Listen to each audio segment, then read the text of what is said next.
Assalamualaikum warahmatullahi wabarakatuh. Perkenalkan, nama saya Dinda Putri dari kelas PAI 3B. Di sini saya akan membuat video dengan tema filosofis mengenai pendidikan menurut Toba Tobai yang ditugaskan oleh Bapak Arif Maulana dengan mata kuliah Filsafat Islam. Sayyid Muhammad Hussein Toba Tobai adalah seorang ulama, pemikir, faqih, filosof, dan ahli matematika. Dia banyak mengeluarkan karya-karya penting di bidang keislaman, antara lain dasar-dasar filsafat dan metode realisme, serta karya monumentalnya yakni Al-Mizan, yang sering disebut tafsir Al-Quran dengan Al-Quran. Di dalam dirinya telah terdapat sifat rendah hati dan ditambah pula dengan kemampuan analisis intelektualnya. Dalam kelompok ulama tradisional, Toba Tobai memiliki kelebihan sebagai seorang syekh dalam bidang syariat dan ilmu-ilmu esoteris, sekaligus seorang hakim atau filosof, lebih tepatnya teosof Islam tradisional yang terkemuka. Sejarah mencatat Toba Tobai telah membaktikan segenap hidupnya untuk mengkaji agama, sebuah dedikasi tinggi terhadap perkembangan ilmu-ilmu Islam dan ilmu pengetahuan pada umumnya. Ia mengajar tafsir Al-Quran serta filsafat dan teosofi tradisional yang selama bertahun-tahun sebelumnya tidak diajarkan di KUL. Oleh karenanya, Toba Tobai telah memberikan pengaruh yang amat besar dalam bidang ilmu pengetahuan, baik dalam basis tradisional maupun modern. Dia telah mencoba untuk menciptakan suatu elit intelektual baru di kalangan kelompok masyarakat berpendidikan modern yang ingin menjadi akrab dengan intelektualitas Islam. Di samping dengan dunia modern, banyak murid di tradisionalnya yang termasuk kelompok ulama telah mencoba untuk mengikuti teladannya dalam upayanya yang amat penting ini. Beberapa muridnya seperti Syekh Jalal Al-Din Asy-Syityani dari Universitas Mashhad dan Murtado Murtahari dari Universitas Teheran juga dikenal sebagai sarjana yang mempunyai reputasi istimewa. Pendidikan menurut Toba Tobai. Pendidikan memiliki sisi positif dan sisi negatif dan mengandung sedikit unsur pemaksaan yang digunakan oleh pendidik untuk mengarahkan anak kecil sesuai dengan ketetapan tertentu. Hanya saja, kita tidak boleh melupakan pendidikan manusia untuk dirinya sendiri. Sesungguhnya, salah satu tujuan pendidikan adalah mempersiapkan seseorang untuk beradaptasi dengan lingkungan mensyaratkannya dan memindahkan nilai-nilai dari generasi sebelumnya pada generasi berikutnya. Dengan demikian, tidak ada jalan untuk membangun sebuah rujukan tertentu dalam pendidikan anak. Rujukan ini sendiri akan membatasi sejauh mana kebaikan dan keburukan satu metode pendidikan, baik secara global ataupun terperinci. Pendidikan manusia adalah menjadikannya mewujudkan nilai-nilai mula secara nyata. Bukan berarti menjadikan manusia mengabdi pada sesuatu di luar dirinya. Bahkan sebaliknya, itu berarti memberikan kesempatan pada manusia untuk mewujudkan nilai-nilai kemanusiaannya. Ketika saya mengatakan bahwa saya mendidik seseorang dan membiarkannya menemukan jati dirinya melalui pertumbuhan alamiah, ini berarti bahwa saya tidak membantunya untuk menemukan jati dirinya. Toba Tobai mengatakan bahwa manusia memiliki perasaan-perasaan batin.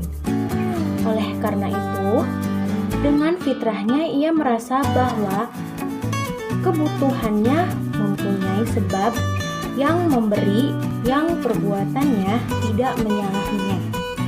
Dan ia juga merasa bahwa sebab-sebab lahiriah yang datang kepadanya pengaruhnya mungkin saja menyalahi fitrahnya, sehingga ia merasa bahwa hanya dari Zat yang Maha Awalah bermula setiap sesuatu, dan kepadanya lah bersandar setiap kebutuhan dalam hakikat dan wujudnya, bukan kepada sebab-sebab. Tujuannya adalah agar manusia tidak bersandar kepada sebab-sebab secara mandiri dengan memutuskan dirinya dari penyebab yang hakiki dan hanya bersandar kepada penyebab lahiriah, dan agar manusia mengalihkan pandangannya kepada hakikat ini, sehingga dengan lebih dekat ia menghadap kepadanya ketika ia memohon atau mengharapkan kebutuhan-kebutuhannya. Selanjutnya, secara ringkas dapat dikatakan bahwa secara umum para filosof ilahi, entah itu filosof peripatetik atau musya, filosof iluminasi atau isyrak, filosof hikmah atau hikmah muta'aliyah, bahkan para arif juga berpendapat yang kurang lebih sama dalam masalah epistemologi. Karena pertama, mereka meyakini bahwa dunia keberadaan adalah sesuatu yang real dan faktual. Mereka juga meyakini bahwa alam keberadaan memiliki nafsi al-amr. Dengan kata lain, pandangan para filosof ini berseberangan dengan para sofis yang memandang alam keberadaan sebagai khayalan dan fantasi semata. Sementara filosof ilahi mengakui realitas dan hakikat alam keberadaan. Kedua, mereka meyakini bahwa realitas atau pemahaman yang sesuai dengan kenyataan itu sebagian ada. Yang pertama itu artinya alam keberadaan di samping ia ada. Ia juga dapat ditemukan dengan perantara ilmu dan pengetahuan manusia, dan manusia dapat mengenal alam keberadaan ini. Ketiga, yaitu realitas atau pemahaman yang sesuai dengan kenyataan. Dalam pandangan mereka bersifat tetap dan permanen. Artinya terdapat kesesuaian antara konsep dan kandungan pikiran dengan kenyataan, dan nafsi al-amrnya tidak dapat bersifat temporal, melainkan bersifat permanen. Keempat, yaitu para filosof ini juga bersepakat terkait dengan media-media pengetahuan, bahwa media-media dan jalan-jalan pengetahuan dalam pandangan mereka adalah: yang pertama, indera dan ilmu eksperimental; yang kedua, akal dan argumen logis; yang ketiga, penyingkapan dan penyaksian batin; dan yang keempat yaitu wahyu. Adapun yang dimaksud dengan media wahyu adalah hasil dan resultan wahyu. Hasil dan resultan wahyu merupakan salah satu media pengetahuan terhadap realitas yang terdapat pada setiap manusia, meski inti wahyu khusus untuk para nabi dan ilahi. Poin utama yang harus mendapat perhatian adalah bahwa terkait dengan kriteria standar dan nilai 3 jalan dan media pengetahuan pertama, yaitu indera, akal, dan penyaksian. Para filosof sedikit berbeda pendapat tentang hal ini. Dalam pandangan ahli makrifat dan irfan, penyingkapan dan penyaksian batin lebih utama. Dalam pandangan mereka, jalan yang paling meyakinkan untuk memahami realitas dan hakikat adalah melalui jalan penyingkapan atau kasyaf dan penyaksian syuhud yang diperoleh melalui jalan sair dan suluk serta olah batin atau riyadhah. Akan tetapi, meski sandaran utama ahli makrifat adalah penyaksian batin dan memandang bahwa penyaksian batin lebih tinggi dari akal, namun mereka tidak memandang jalan akal bertentangan dengan jalan syuhud atau memandangnya sebagai sebuah perkara batil. melainkan dalam pandangan mereka akal yang penuh cahaya dan tidak terkontaminasi dengan berbagai keraguan imajinasional dan ilusional, dapat berdaya guna untuk memahami realitas-realitas. Bahkan akal dapat membantu jalan penyingkapan dan penyaksian dalam memahami realitas. Dalam pandangan filsafat peripatetik, akal dan argumen-argumen logis lebih utama. Dalam pandangan mereka, indera dan pengalaman juga tanpa bantuan akal tidak akan berguna bagi manusia dalam mencerap pengetahuan.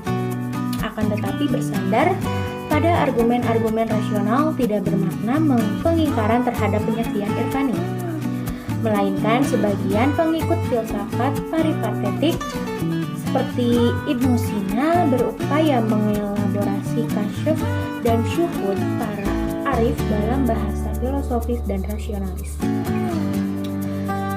Filsafat iluminasi juga meski merupakan filsafat zauki, namun demikian mereka memandang penalaran dan filsafat penalaran sebagai dasar dan kemestiannya serta menilai pelatihan secara teratur akal teoritas dan fakultas. Penalaran merupakan tingkatan pertama kesempurnaan bagi para pencari makrifat. Dengan kata lain, filsafat iluminasi adalah sebuah filsafat yang berupaya penyaksian batin.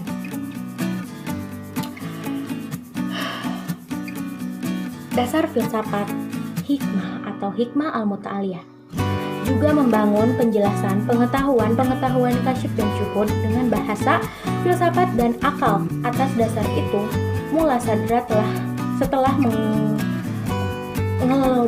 mengelobarisasi secara rasional sebagian masalah filsafat berkata, dengan kemurahan Allah Subhanahu wa Ta'ala, kami menggabungkan antara zauq dan wijdan, antara bahats dan Tuhan.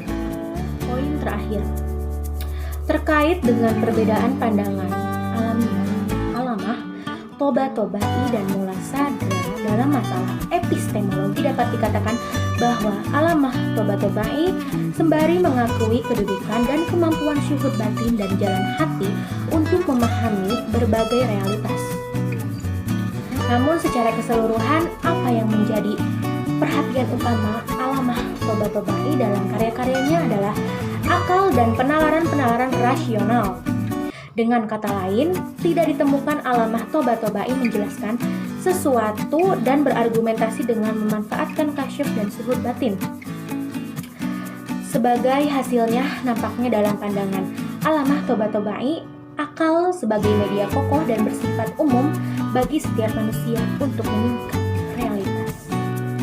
Sesungguhnya, tujuan pendidikan adalah manusia itu sendiri, memperbaiki manusia atau menjadikannya beragama serta mampu mengabdi kepada manusia dan kemanusiaan pada waktu bersamaan. Kritik saya pada pendidikan di masa sekarang yaitu saya berpendapat bahwa pendidikan di masa sekarang sudah cukup baik, namun masih sedikit kurang dalam hal etika, karena masih banyak murid-murid yang kurang bermoral atau bad attitude. Karena sebetulnya tidak mudah untuk menjadi seorang guru untuk melatih seorang murid agar memiliki etika yang baik. Karena sebelum kita mengajarkan kepada murid-murid kita untuk melakukan etika yang baik, hendaknya kita sebagai guru juga harus memberikan contoh yang baik kepada para murid-murid kita. Nah, mungkin cukup sekian pemaparan tentang filosofis mengenai pendidikan yang saya bacakan menurut pandangan Toba-Tobai. Mohon maaf bila masih banyak sekali kekurangan dalam penyampaian saya, karena saya masih dalam tahap pembelajaran. Wabillahi taufiq wal hidayah. Wassalamualaikum warahmatullahi wabarakatuh.